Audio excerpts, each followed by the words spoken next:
ნაზე არაფერი არ არის. როცა მოყავს, გაიკითხე კაცო. აი გაიკითხე, გამოიკითხე, ხო?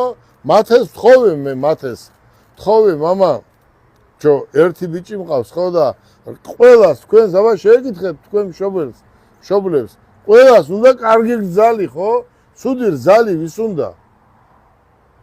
და мама მეთქი მითხარი მეთქი ვინ იქნება და კიო მითხრა და მოიტანა სურათი. შაშვი იცი თქვენ ხო? მეგრელი კაცი ხარ შენ. შაშვი სამეგრელოშია, ხო? შაშვი ვიცი. და შაშვი რო დაიჭირო და წყალში რო გადააგდო წყალში. და რო იფორთხიალო ცოტა ხანი და რო ამოიყვან, როგორი გაბურძგნული იქნება. ხო? აი ესეთი სურათი იყო და ესო მოდაშიაო. მე აღარ დამანახო.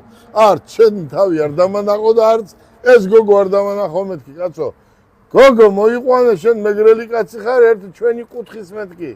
კარგი გოგო მეთქი და ყველა ახლა პატარა იყო რა მაშინ და ახლა მათემ ცოლი შეირთო რავი ჩემიანების ახლა მე არ ვიცი ჩემიანების ოჯახში შესული იყოს ყველა მასეთი გოგო. რატომ? ზუსტად ეს ის გოგოა რაც ჩემს ოჯახს მოუხდება. კარგი გოგო, კარგ ოჯახში გაზრდილი. უყურეთ ბიზნესია. მაგრამ ოჯახი არის უფრო მნიშვნელოვანი. ბიზნესზე უფრო მნიშვნელოვანი არის ოჯახი. ოჯახი როცა გაქვს დალაგებული, მაშინ მანქანაც კარგია, ფულიც კარგია და სიცოცხლეც კარგია.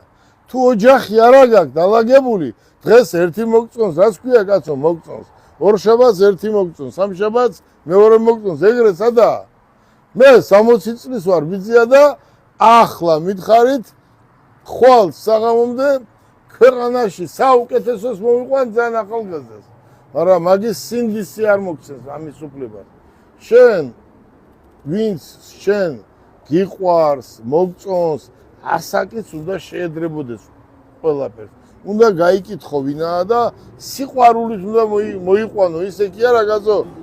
კახა მითხრა ჩემ შეყვარებულის მამას ლამბორჯინი ყავსო და მე ვთხარი კახა ქართულ ოჯახს ამ ქვეყანაზე არაფერი არ ჯობია და ხوار გაქვს რამე შეკითხვა. კახა